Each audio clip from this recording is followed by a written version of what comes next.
जय हिंद दोस्तों। ज्योग्राफी की जो है अगली कक्षा में आप सभी का स्वागत है। आइए हम ज्योग्राफी की जो है अगली कक्षा में हम चर्चा करते हैं। तो जैसा कि जो है हम पिछली कक्षा में जो है उत्तर भारत जो है उत्तरी भारत विशाल मैदान के बारे में जो हम जिक्र कर रहे थे। तो यहाँ पे उत्तरी भारत के विशाल मैदान में जो है हमने यहाँ पे चर्चा किया था और उत्तरी भारत मैदान के बारे में जो है हमने उसके बारे में बताया था डिटेल से। इसमें जो है हमने उच्चावच और प्राकृतिक संरचना के आधार पर जो है और भौतिक लक्षणों के आधार पे हमने इसको जो है 5 भागों में डिवाइड किया था। तो यहाँ पे देखते हैं 5 भाग। तो यहाँ पे हमने जैसा कि भाभर, तो यहाँ पे भाभर, तराई, जल्लौड़। जल्लौड़ में 2 चीज़ यहाँ पे खादर और बांगर, और तीसरी पॉइंट यहाँ पे जो थी वो डेल्टा थी।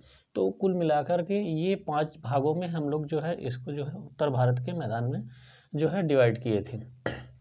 तो हमने पिछली क्लास में भाभर के बारे में जो है हमने चर्चा किया था और तराई के 2 पे जो है हम लोग चर्चा कर चुके। तो अब यहाँ पे जो है हमें जल्लौड़ पे जो है चर्चा करना था। जल्लौड़ इसको 2 भागों में डिवाइड किया गया था। एक था यहाँ पे खादर और दूसरा भाग जो था वो था बांगर। तो यहाँ पे हम जो है इन दोनों का जो है यहाँ पे चर्चा करते हैं और जो है अंत में जो है जल्लौड़ का जो है अंतिम बिंदु यहाँ पे होता है वो डेल्टा, जो अंतिम अवसाद जाकर के जो है समुद्र तल के पास जमा होने से तो वहाँ पे जो है डेल्टा का निर्माण होता है। तो आइए हम यहाँ पे देखते हैं जो है यहाँ पे बांगर क्या,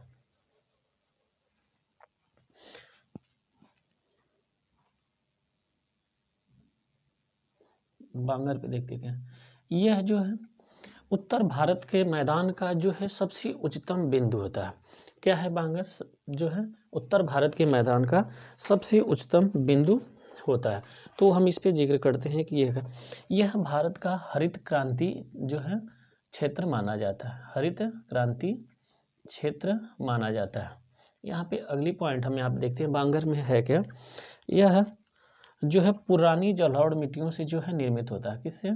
पुरानी जलोढ़ मिट्टियों से यह निर्मित होता है। यह भाग पुरानी जलोढ़ जो है मिट्टियों से निर्मित होता है।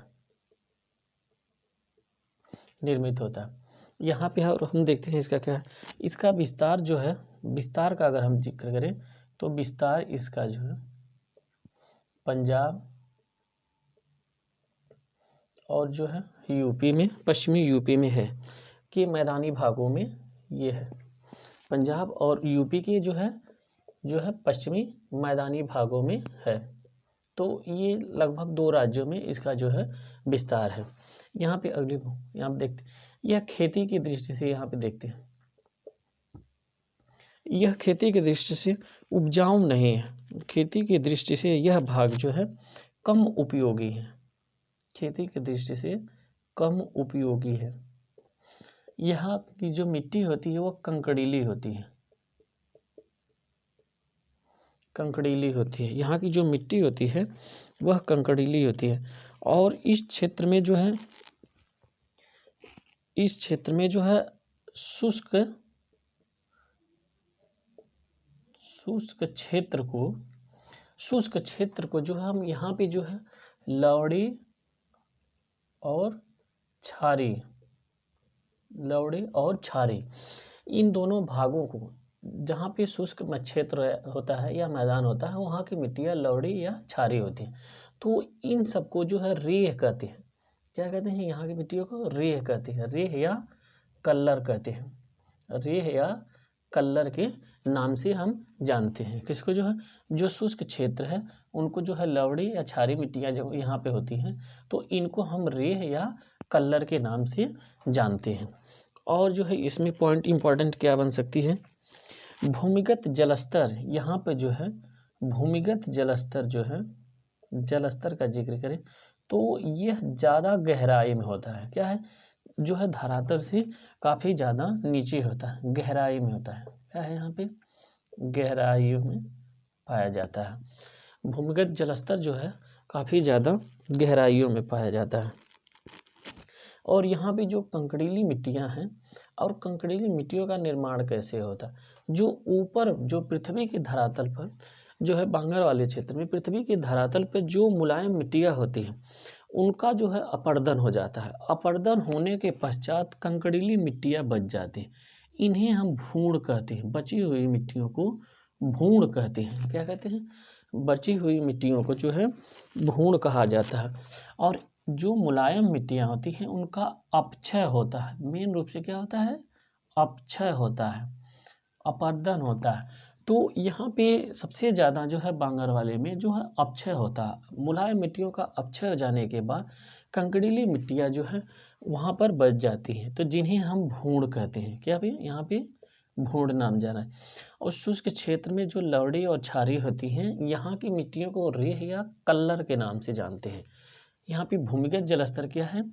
जो है बहुत कम है। खेती की दृष्टि से यह बांगर मिट्टी जो है कम उपजाऊ होती है। तो ये रहा बांगर का भाग। अब हम यहाँ पे देखते हैं खादर का।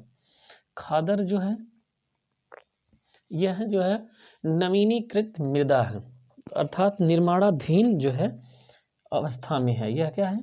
निर्माणाधीन अवस्था में है। यह निर्माणाधीन अवस्था में है। यह मिट्टी खादर मिट्टी जो है निर्माणाधीन अर्थात जो है यह हर बार जब जो है इस क्षेत्र में बाढ़ आती है, जब बाढ़ आने के कारण जो है इस जो है धरातल पर जो है अवसाद जमा हो जाता है। जब अवसाद जमा हो जाता है तो एक नवीन परत जम जाती है जो कि खेती की दृष्टि से अत्यधिक उर्वर होती है। तो इस भाग जो है हमेशा जो है खादर का क्या कहेंगे? निर्माणाधीन अवस्था में है। इसमें अगली पॉइंट देखते हैं। यह जो है मैदानी भाग का जो उत्तरी भारत का मैदान का जो है निचली जो है यह उत्तरी भाग का जो है क्या है? निचली भूमि कहते हैं। क्या है? यह निचली भूमि है। और इसकी जो है क्या कहते हैं? यहाँ पे जो नवीन जलोढ़ यह कांप से भी बनी होती है। क्या है? यहाँ पे देख लीजिए, यहाँ पे ये इंपॉर्टेंट पॉइंट है। ये कांप मिट्टी से भी बनी होती है। किससे?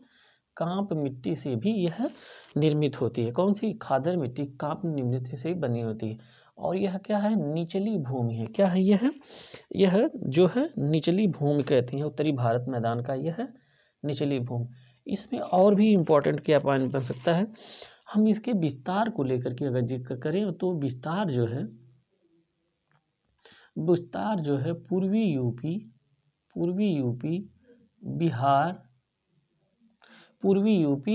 और जो है बिहार और वेस्ट बंगाल, ये 3 राज्यों में है।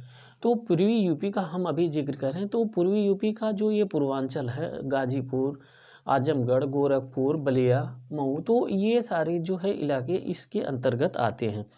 और बिहार और वेस्ट बंगाल, ये 3 राज्य, अगर राज्य की जिक्र से करें तो ये 3 राज्य जो है खादर मिट्टी के अंतर्गत आते हैं। यह कृषि की दृष्टि से अगर देखें तो अत्यधिक उपजाऊ भूमि मानी जाती है। उपजाऊ भूमि मानी जाती है। यहाँ पे गेहूँ, धान, चना, कपास, तिलहन सारी फसलें यहाँ पे पैदा इत्यादि, यहाँ पे सभी फसलें जो है उपजाया जा सकता है। यहाँ पे हम खादर के बारे में अगली पॉइंट देखते हैं। क्या है? खादर के बारे में देख सकते हैं। यहाँ पे मृदा में जो है चीका की अधिकता होती है। क्या है? चीका शब्द है। यहाँ पे एक पॉइंट देखिएगा, चीका शब्द, ये क्या है? चीका की अधिकता होती है। चीका का काम क्या होता है? यह जो है नमी को बनाए रखता है। क्या है? नमी को बनाए रखता है। चीका का काम क्या है? खादर मिट्टी में चीका की अधिकता होती है जो नमी को बनाने में महत्वपूर्ण भूमिका निभाता है।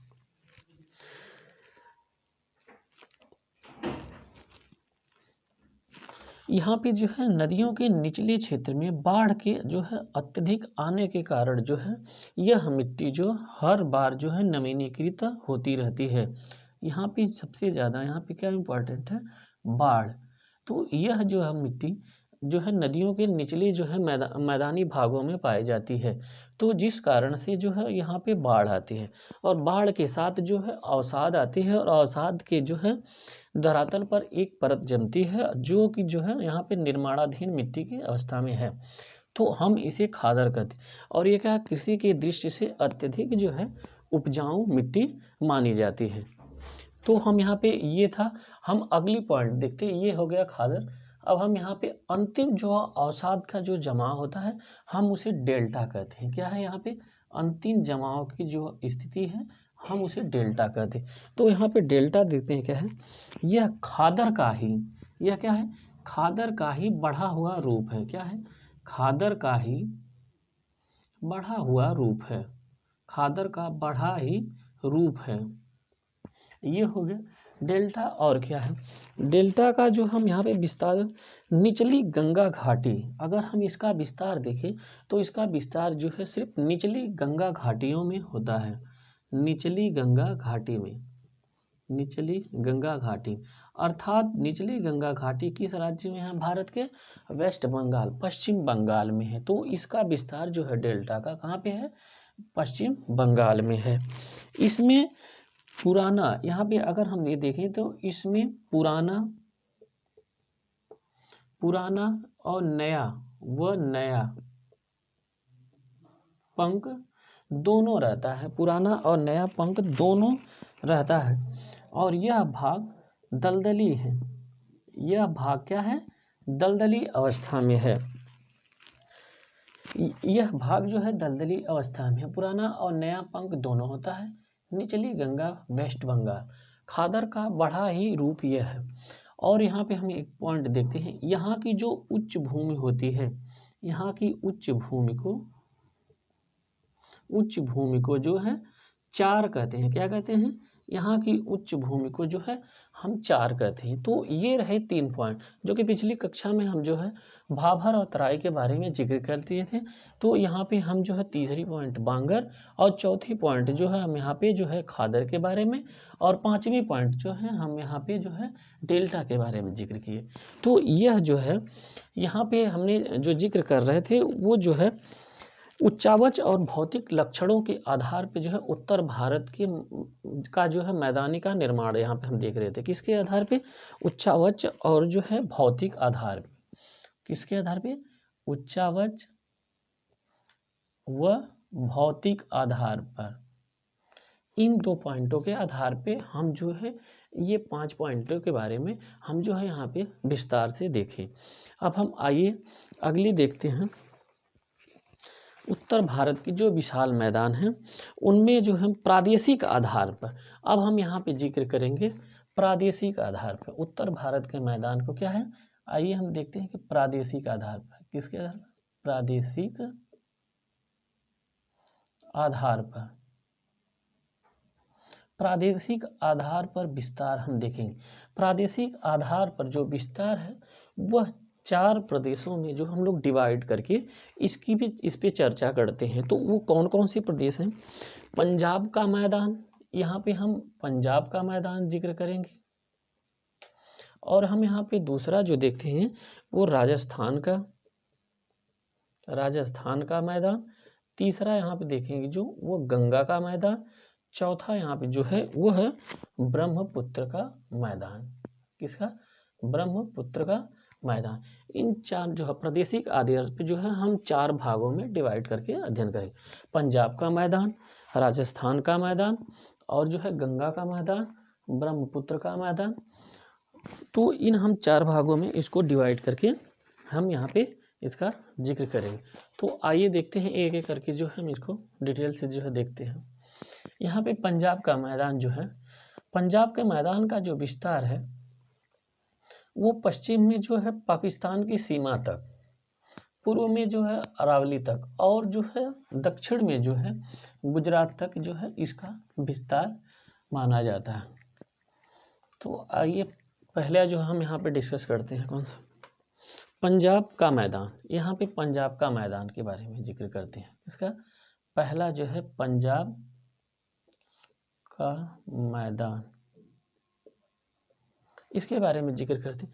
पंजाब का मैदान का जो विस्तार है यहाँ पे हमने बताया कि इसका सबसे पहले हम ये देखते हैं कि इसका निर्माण कैसे हुआ। पंजाब का मैदान का निर्माण कैसे हुआ?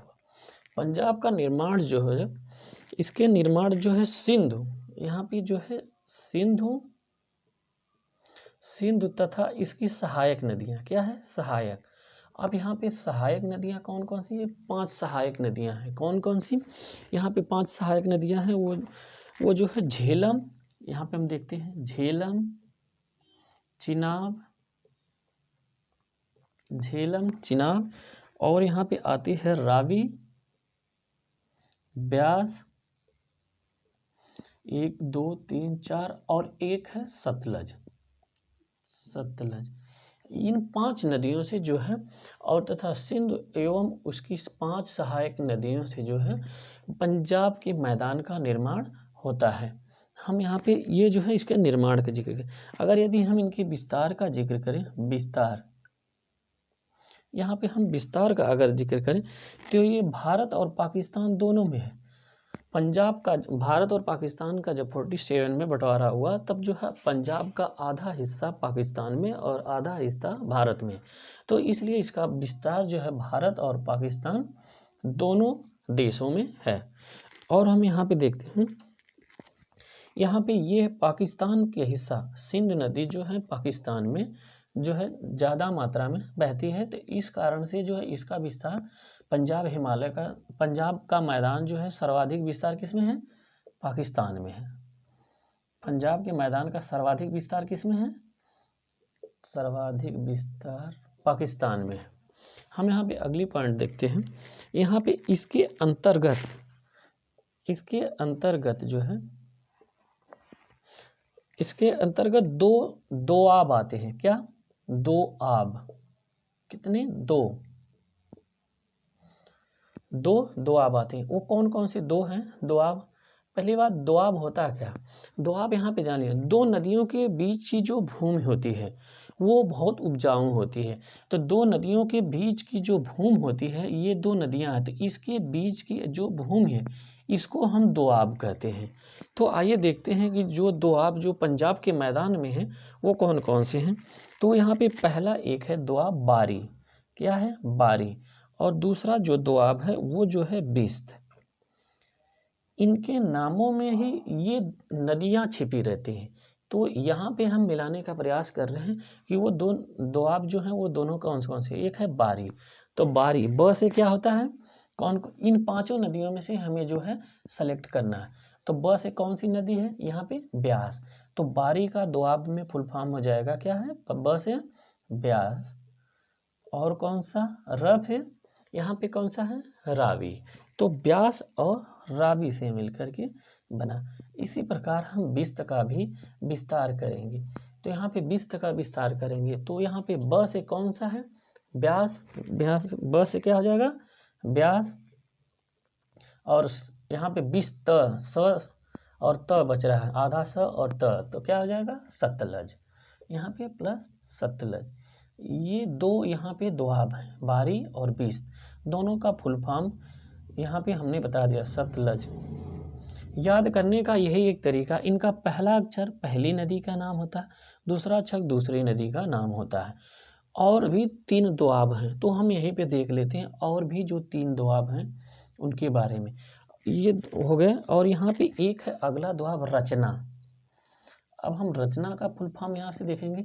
तो रचना में इसमें कौन सी नदी आ रही है, यहाँ पे आ रही है र से रावी, र से रावी। कई बार ये प्रश्न पूछा गया। यहाँ पे हो गया रावी। और चना बचा, तो चना से, यहाँ से र से रावी हो गया, चना से कौन सा हो जाएगा, यहाँ पे चिनाब, क्या हो जाएगा, चिनाब हो जाएगा। अगले तो आपका हम यहाँ पे जिक्र कर रहे हैं वो है चज, क्या है, चज, च से क्या हो जाएगा, चिनाब, च से चिनाब हो जाएगा। और यहाँ पे ज बचा, तो ये इंग्लिश के अक्षर से देखा जाता है। तो जे से क्या हो जाएगा, जे से झ होता है, झेलम हो जाएगा, क्या आ जाएगा, झेलम। तो यहाँ पे दोआब का जिक्र कर रहे थे। तो पहला जवाब था बारी, बिस्त, रचना, चज का चिनाब और झेलम।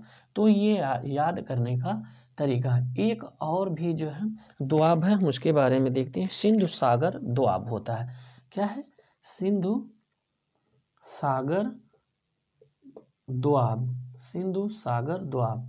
इसके बारे में हम देखते हैं कि इसमें कौन कौन सी नदियाँ आती, सिंधु सागर दोआब। तो इसमें कौन सी नदी है, सिंधु है, जैसा कि इसके नाम से ही स्पष्ट है।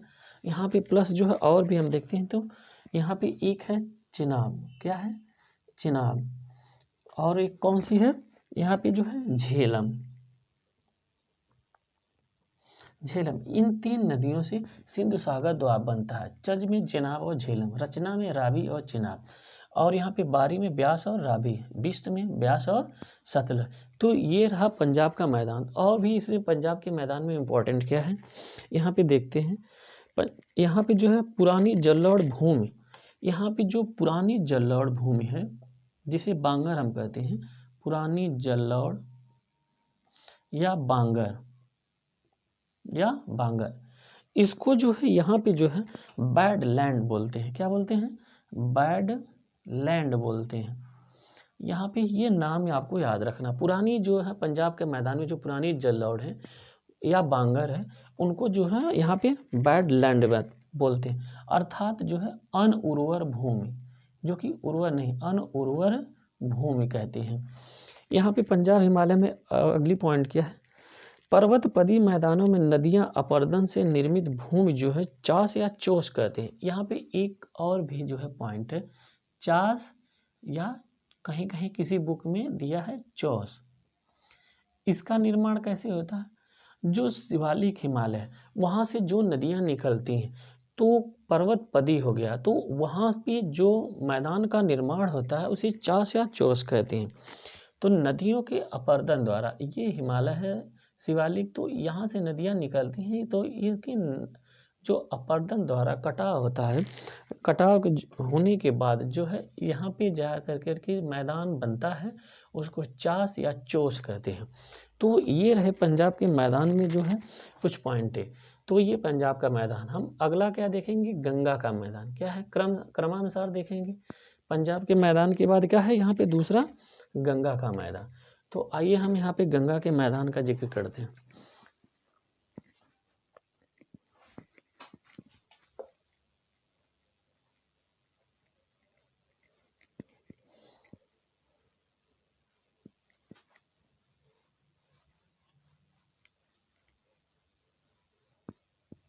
यहाँ पे हम गंगा के मैदान का जिक्र करते हैं।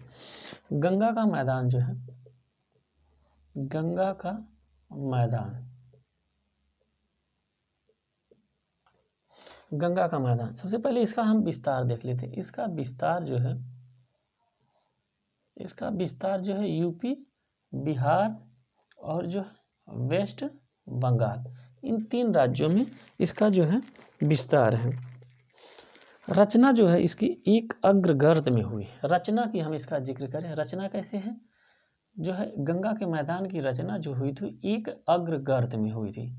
अग्रगर्त का मतलब क्या है, अग्रगर्त का मतलब यह है कि जब हिमालय का निर्माण हो रहा था तो जो गोंडवाना लैंड का जो भारत का जो प्रायद्वीपीय भाग है, यह भाग जो है जब हिमालय का निर्माण हुआ बलन के कारण, तो हिमालय का विस्तार इस प्रायद्वीपीय भाग की तरफ भी हो रहा था, परंतु प्रायद्वीपीय भाग अत्यधिक कठोर होने के कारण यह भाग अपनी तरफ जो है इसका विस्तार नहीं होने दिया। इसलिए जो है हिमालय और जो है प्रायद्वीपीय भाग के बीच में जो है एक गर्त का निर्माण हुआ। वो लगभग 1 से 2 किलोमीटर नीचे की भूमि थी। अब जो है यह आज के समतल मैदान कैसे बना, उत्तर का विशाल मैदान कैसे बना, तो हिमालय से जितनी भी नदियां जो है गर्त की तरफ आई तो अपने साथ अवसाद लाएं, अवसादों के जमाव से जो है यह जो है उत्तर भारत के मैदान का निर्माण हो। तो रचना इसकी एक अग्र गर्त में हुई है। यहाँ पे और भी हम देखते हैं कौन सी पॉइंट जो है गंगा के मैदान में इम्पॉर्टेंट है। वो जो है यहाँ पे इस मैदान में पूर्व से, इसमें ये जो है यह मैदान में जो है पूर्व से पश्चिम की तरफ वर्षा की मात्रा जो है कम होती चली जाती है। कौन सा, जो दक्षिण पश्चिम जो विक्षोभ है उसकी जो बंगाल की खाड़ी की शाखा दक्षिण पश्चिम विक्षोभ जो है यहाँ से दक्षिण पश्चिम विक्षोभ जो है वह बंगाल की खाड़ी की जो शाखा आती है, तो पूर्व से अर्थात जो पश्चिम बंगाल से लेकर के जब बिहार उत्तर प्रदेश में होते जाता है तो पूर्व से पश्चिम की दिशा में यह कम होते चला जाता है। गंगा के मैदान की जो है यहाँ पे पहचान ये है। और यहाँ पे मध्य गंगा के मैदान में अब हम यहाँ पे देख लेते हैं गंगा का जो है विस्तार, गंगा के मैदान का विस्तार। तो इसका विस्तार जो है 3 प्रकार से है। कितने? 3 प्रकार से। यहाँ पे पहला जो बोलते हैं ऊपरी गंगा का मैदान, क्या है? ऊपरी गंगा का मैदान। दूसरा जो है मध्य गंगा का मैदान, और तीसरा जो है निचली गंगा का मैदान। क्या है? निचली गंगा का मैदान। ये मध्य का मैदान और जो है निम्न गंगा या जो है निचली गंगा, तो इसे क्या है? निम्न गंगा। अब यहाँ पे ऊपरी गंगा का देखते हैं। ऊपरी गंगा का मैदान जो है 2 भागों में डिवाइड है। कैसे? ऊपर जो है रुहेलखंड है। क्या है? ऊपर जो है रुहेलखंड, और नीचे जो है अवध का क्षेत्र है। किसका है? अवध का क्षेत्र है यहाँ पे जो है। और मध्य वाले का हिस्से में जो है देखते हैं, मध्य के हिस्सा जो है पूर्वी यूपी, किसमें है? पूर्वी यूपी और जो है बिहार में है। पूर्वी यूपी और बिहार में। अब हम यहाँ पे बिहार का जिक्र करें तो बिहार के किस क्षेत्र में? तो बिहार के 3 क्षेत्रों में जो है इसका विस्तार है। कौन सा? सारण। कौन सा है? इसके सारण के क्षेत्र में है, और जो है मगध है, और जो है मिथिला, मिथिला के क्षेत्र में जो है इसका विस्तार है। और निम्न गंगा का जो विस्तार है सिर्फ जो है वेस्ट बंगाल अर्थात जो है पश्चिम बंगाल में उसका विस्तार है। यहाँ पे जो है गंगा का जो हम यहाँ पे स्ट्रक्चर देख रहे थे, इसके विस्तार का जो है यहाँ पे, तो यहाँ पे जैसे कि हमने बताया कि जो है मध्य गंगा के मैदान में यहाँ पे मध्य गंगा है, तो यहाँ पे सर्वाधिक वर्षा होती है। वर्षा का अगर जिक्र करें तो मध्य गंगा के मैदान में सर्वाधिक वर्षा होती है, जैसे पूर्वी यूपी और बिहार में, तो यहाँ पे सर्वाधिक वर्षा होती है। यहाँ पे मध्य गंगा के मैदान में सर्वाधिक गोखुर है। क्या है? गोखुर झील है। क्या है? गोखुर झील है, जो छोटी छोटी जो है मध्य गंगा के मैदान में सर्वाधिक गोखुर झीलें पाई जाती हैं। और इनके पाने का कारण क्या है?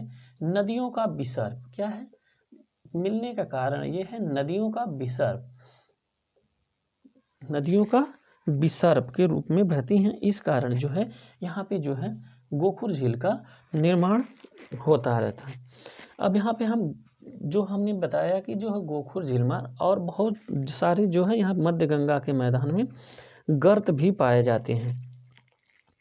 जो यहाँ पे गर्त पाए जाते हैं उन हम गर्तों का अलग अलग जो है नाम से जिक्र करते हैं। यहाँ पे जो गर्त हैं तो अलग अलग गर्त का जो है यहाँ पे, जैसे गर्त का हम जिक्र करें तो यहाँ पे जो पटना में जो गर्त है, पटना में उसको जो हम यहाँ पे कहते हैं वो जल्ला कहते हैं। पटना में हम जो है इस गर्त को क्या कहते हैं? जल्ला कहते हैं। और भी जब हम गर्त का जो है मोकामा में क्या है? मोकामा आगे जा कर के, तो मोकामा में इसको जो हम गर्त को ढाल कहते हैं। क्या कहते हैं? ढाल कहते हैं। और वेस्ट बंगाल में जो है इस गर्त को हम बील कहते हैं। यह पानी से भरी रहती है तो हम इसको क्या कहते हैं? बील कहते हैं। तो ये 3 प्रकार के गड्ढे थे। यहाँ पे गड्ढे जो है यहाँ पे जो है गर्त कहिए या गड्ढे, तो यहाँ पे जल्ला कहाँ पे? पटना में। मोकामा कहाँ है? वहाँ पे ढाल कहते हैं। वेस्ट बंगाल में बिल कहते हैं। तो बिल में हमेशा जो है पानी भरा रहता है। तो ये मध्य गंगा का जो है गर्त का जो है एरिया यहाँ पे मिलती है। तो मध्य गंगा जो है मध्य मैदान कहाँ पे है? पूर्वी यूपी और जो है बिहार में। ऊपरी गंगा कहाँ पे है? रुहेलखंड और अवध में। निम्न कहाँ पे है? वे सिर्फ जो है वेस्ट बंगाल में जो है मिलते हैं। तो ये था गंगा का जो है मैदान। अब हम यहाँ पे इसके बाद देखते हैं राजस्थान का मैदान।